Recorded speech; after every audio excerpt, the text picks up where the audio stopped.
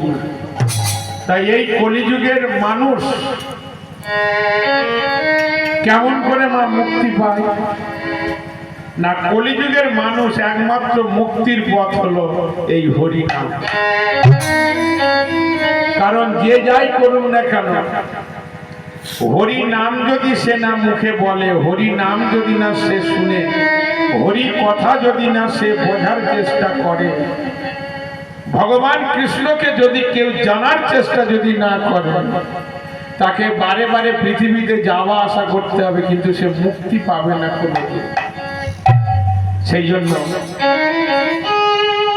সত্যযুগের মানুষ ভগবানকে কেমন করে পেয়েছিল না? সত্যযুগের মানুষ ভগবানকে পেয়েছিল ওই ধ্যানের দ্বারাই, তপস্যার দ্বারা।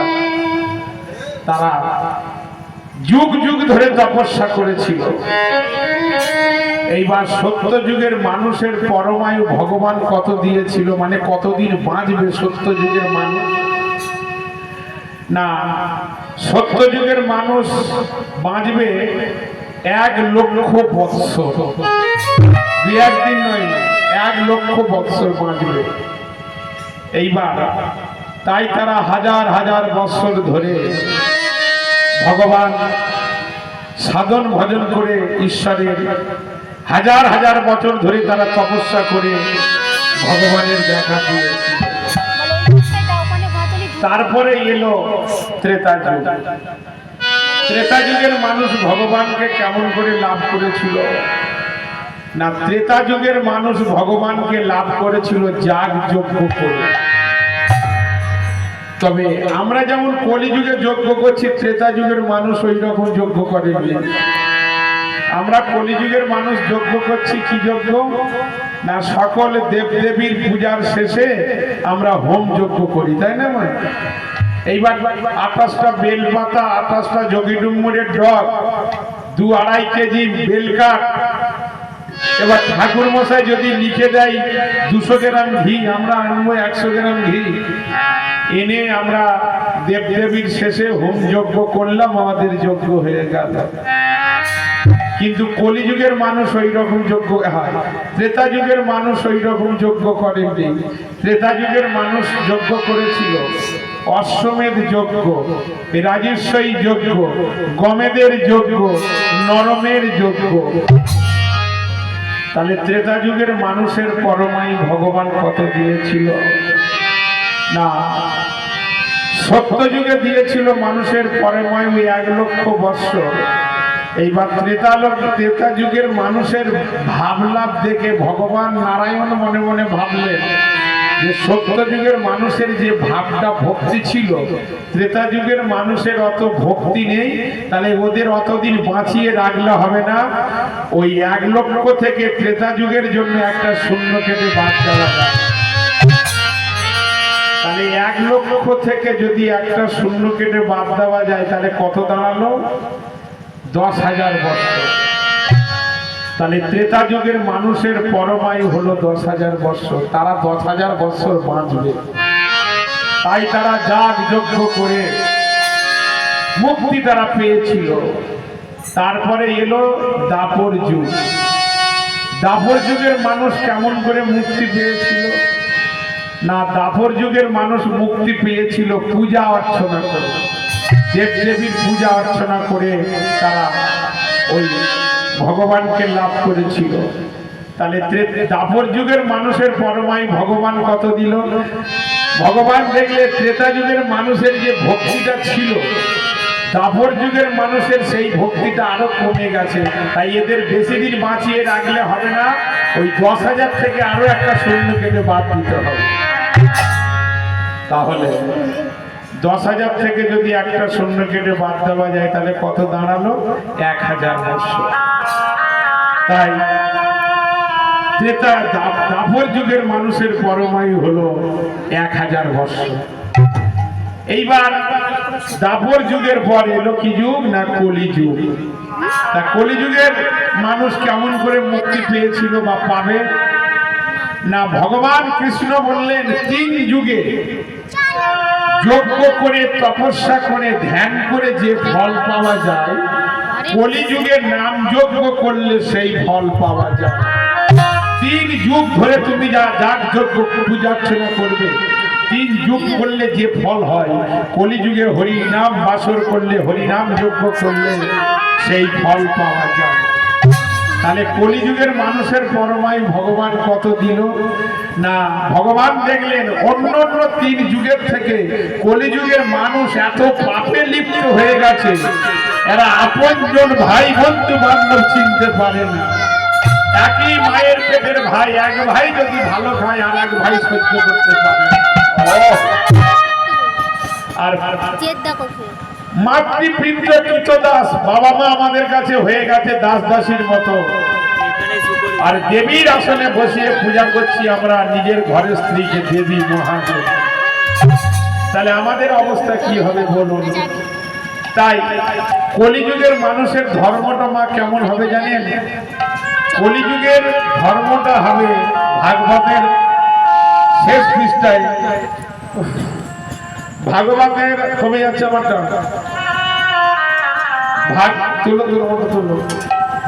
ভাগবতের শেষ পৃষ্ঠায় লেখা আছে কলিযুগের মানুষের পরমায়ুটা ভাবটা কেমন হবে জানো মা?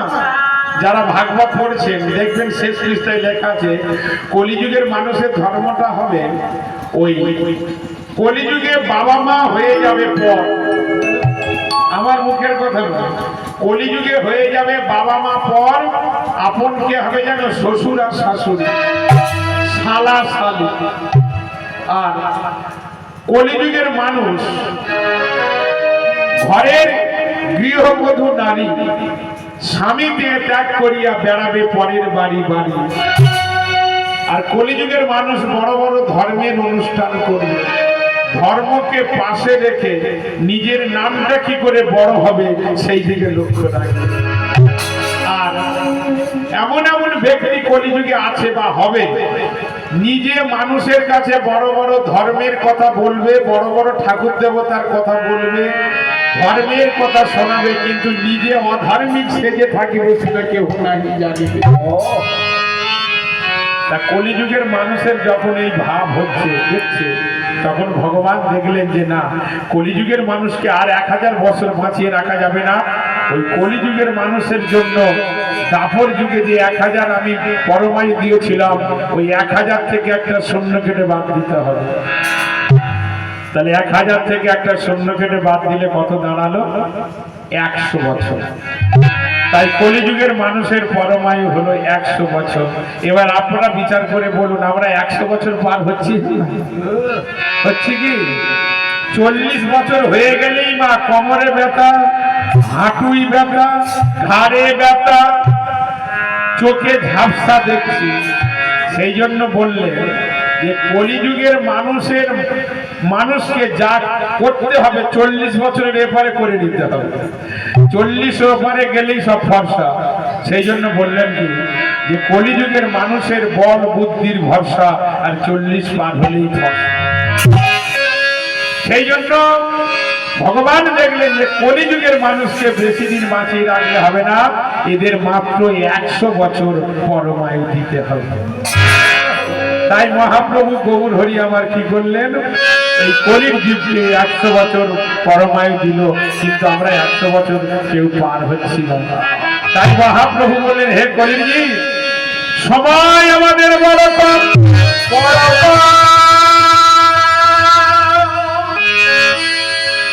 হ্যাঁ, সময় আমাদের যদি কম হয় তাহলে তাড়াতাড়ি চলে যেতে হবে, নাহলে বেলা হয়ে গেলে মা রাস্তা শেষ হয়ে যাবে, অন্ধকার হয়ে আসবে। তাই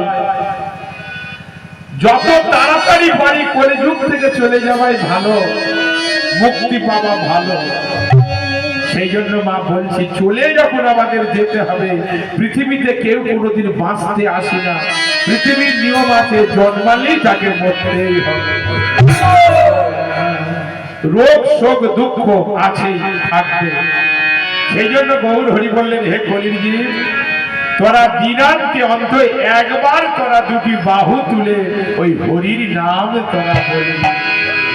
বল হরি বল, হরি বল, হরি বল, হরি বল, হরি বল, হরি বল। তাই মহাপ্রভু ওই মানুষের দাঁড়ে দাঁড়িয়ে এসে, ঘরে ঘরে এসে এই হরি নামটা প্রচার করলেন। তাই প্রেমানন্দ দাস ঠাকুর মহাপ্রভু এই গৌর অবতার দেখে জীবগণকে দেখে দেখে বললেন, কি বললেন, ওরে তোরা কে কোথায় আছিস, সবাই বেরিয়ে আয়, আজকে নগর জীবনে যেতে হবে। তাই মহাপ্রভুর গৌর অবতার দেখে প্রেমানন্দ দাস ঠাকুর বলে উঠল, কি বলে উঠলেন, ওরে ওরে দূরবতী, দূরবতী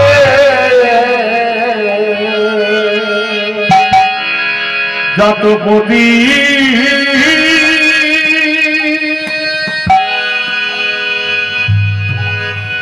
ওরে পতিত বাসন্ডী,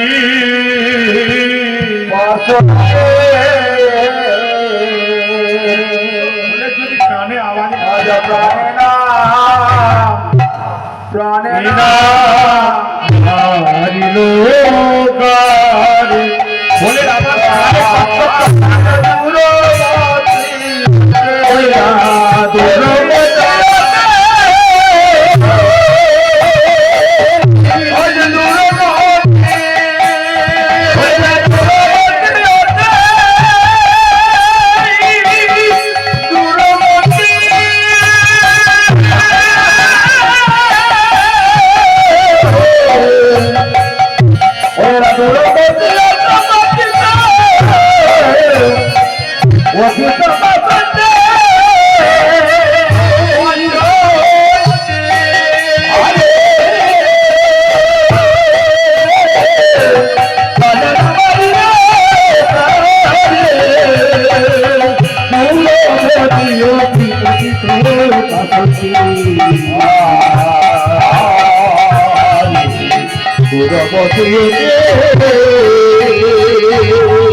মধুর হরিণা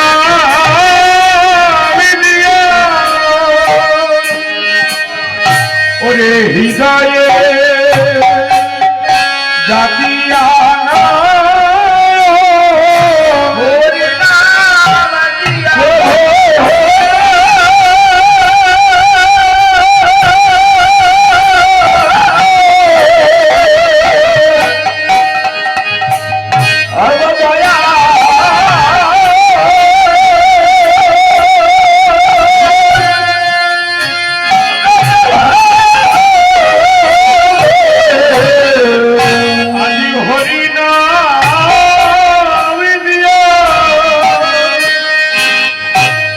হৃদয়ে জাতিয়া জাতি গিয়া দারে দারে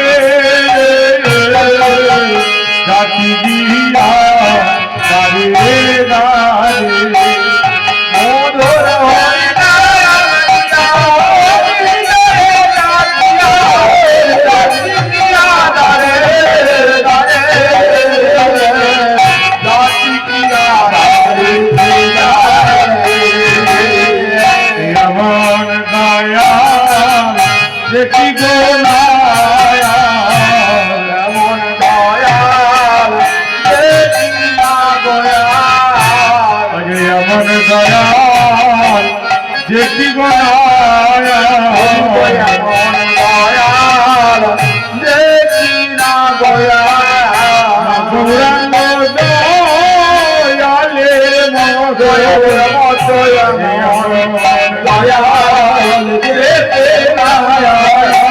দয়া